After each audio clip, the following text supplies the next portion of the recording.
brand new character that is sort of coming to Genshin Impact for version 6.1 is the Mannequin. Yes, that's right, the MC from Milliastra Wonderland is going to be playable in the main game of Genshin Impact. Unfortunately, not for any of the endgame modes and only in the overworld. We're still going to discuss their kit and talk about how disappointing that is to me, talk about how good they would or would not have been, and of course talk about Milliastra Wonderland itself and why it could provide interesting endgame content after 6.3. Welcome to Jello Impact, where we build and test every single character to help you decide who you want to wish for and build. The version Luna 1 banners featuring Flints and Galon are finally here. If you're planning on spending for these or any future banners, let me recommend LootBar. I have been personally using LootBar for over a year, and I've spent thousands of dollars on my personal account. They are safe, using currency exchange to get you discounts on the crystals you were going to buy anyways. They have tens of thousands of 5-star reviews, and right now you can get a limited time offer for an even bigger discount than normal. They're very easy to use. Just choose the pack you want, enter your UID and region, and your top up is delivered in minutes. The all-in-one bundle will be available for a special limited time price, allowing you to take advantage of the double top up bonus coming with Luna 1 and Genshin's anniversary. New users also get a 5% coupon, as well as 2 3% coupons for clicking my link. New users clicking my link also get access to a $2 Welkin. And if you play other games like Star Rail or Zenless Zone Zero, you can use LootBar for them too. It's partnerships like these that allow me to continue bringing the content I do to the channel, as well as supporting my family. So thanks to LootBar for sponsoring the video. So yes, the Mannequin actually has their own kits. They can change their element, and they will change their element to whatever element your traveler is using. You level them up and ascend them as normal in the overworld. You can play as them in the overworld,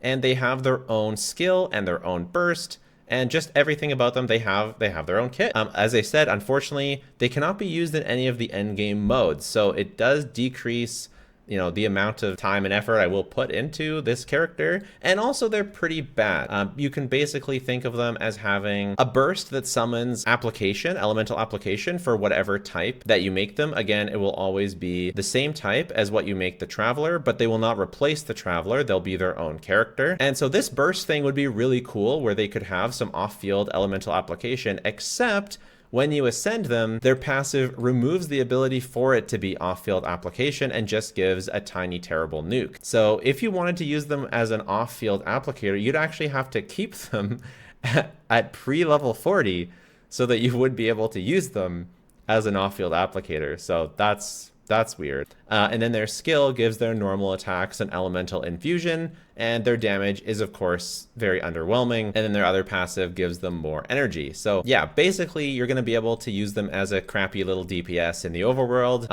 I will say that some of their designs and animations actually look kind of cool. Like this Inazuma Yoimiya looking design looks amazing. Obviously, yeah, it looks, you know, it's pretty carbon copy of what all the Inazuma designs look like. It just looks like Yoimiya and Shiori mixed together, but as you know, I love Yoimiya and Shiori's design, so obviously I like this. And they are another sword user, and yeah, you equip them with artifacts and level them up as normal, and you know, spend resources on them even though you can't use them in the end game mode. So it's kind of weird.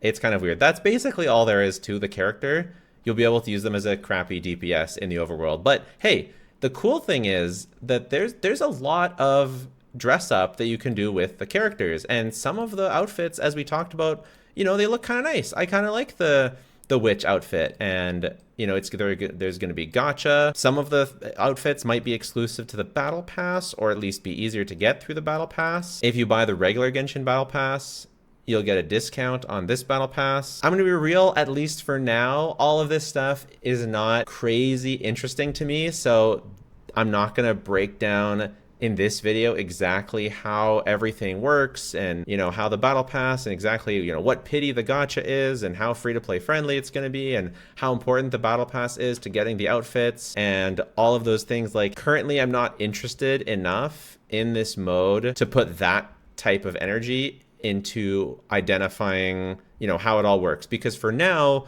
the mode is mostly mini games. And I think some of the mini games could be fun, and I think some of this could be worth it, and I'll definitely check it out and, you know, maybe we'll have some fun playing on stream and playing with friends. I could see it being some fun. What I'm personally most excited for is one particular moment in the trailer, and let me try and find it here for you, because most of this gameplay, you know, is minigame gameplay, but right here, as you can see, all 4 characters that are playing co-op in this minigame are actually normal attacking and actually doing damage. And there's actual real damage numbers that are coming up as you fight. So you might be thinking to yourself, oh, what's the big deal? Who cares? But as we already know from the previous live stream, we have a roadmap. And in the roadmap, it says in version Luna 4, so 6.1, 6.2, so in version 6.3, aka Luna 4, classic mode becomes available, whatever that is, and companions you meet in Tevat can enter custom stages for an adventure. So that means that you're actually going to be able to bring your real Genshin characters into the Milliastra Wonderland mode. So I can actually bring in Skirk. And why I have hope for this is because if you can bring your own characters in and those characters are doing damage to enemies, there might actually be able to be potential for real combat and real co-op combat in this game mode, and extensive combat with dungeons and exploration and cool things you can actually do with friends. So I was pretty lukewarm on the whole thing, and now I'm like at least a little bit excited, especially for how this will go in the future versions. As you can see, if you have, there's 2 battle passes for Milliastra Wonderland. If you buy the regular Genshin pass, you get the base one for free. I don't know, I'm actually kind of confused. Okay, there's still a paid battle. Even if you buy the expensive battle pass, there's still a highest tier version of the Milliastra Wonderland battle pass for $10. I know some people in chat are saying, they're admitting they don't know how to make endgame, and so they're asking other people to make endgame. I don't know about that. There's 3 endgame modes in Genshin currently. I feel like let's let them cook. I feel like let's see what it's like. Overall, I will say this whole thing is a bit weird. It doesn't feel like Genshin Impact. It feels like it's been grafted on to Genshin Impact. Feels like they wanted to make this other game and but they knew that the game, but they wanted the game to be like really big off the hop, so they're attaching it to Genshin Impact. That's what I feel like about the game overall, but I still do think it has the potential to be a lot of fun. I very much personally would have preferred them to put all of this effort into more core Genshin experience instead of a whole new game mode that feels just sort of attached. So because my main problem is if there's nothing in this game mode that's attached to the real core gameplay of Genshin Impact, I feel like it's why is it here? I don't care about this. It's just more mini games that I'm never going to play. It's only if they actually add in the core gameplay of Genshin that I will care about this. And I feel like if they did that, I might care about it a lot and it might be a lot of fun. So right now, I feel like this mode has the potential to just be a total flop for me personally. I don't know how other people are going to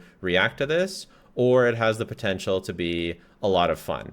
Honestly, even just, being able to make different modes and different tests for different characters that are more like that make it easier to test things would be very useful. But also, I mean, there's a lot of possibilities that could make it good if real combat comes to the game. Part of me feels like it still won't, though. Even though as much as I have talked about how it's possible that it might, part of me feels like it won't, and it's forever not going to quite be a mode that really matches the rest of Genshin. So I still don't know how I feel about it. I don't think I'm gonna like it on launch. I think I'll go into it once and never touch it again. And after that, maybe it gets interesting in 6.3. That's what I currently think, but I will try it out and see how it goes.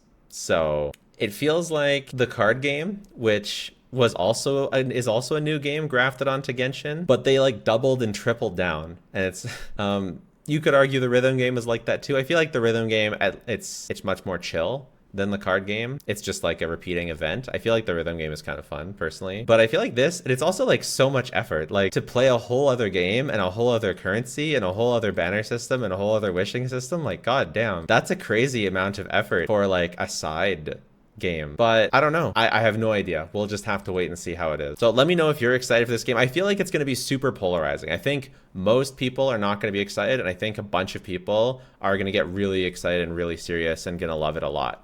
So and for the people that do, I'm excited for you. And I do think you know, I will try it and we'll see how it goes. I do think there is potential for it, especially down the line in Luna 3 or in version 6.3. Let me know your thoughts down below. Subscribe, check out our podcast. And if you don't want to do any of those things, that is totally fine. Just watching the video has been more than enough. Thanks so much. Bye for now.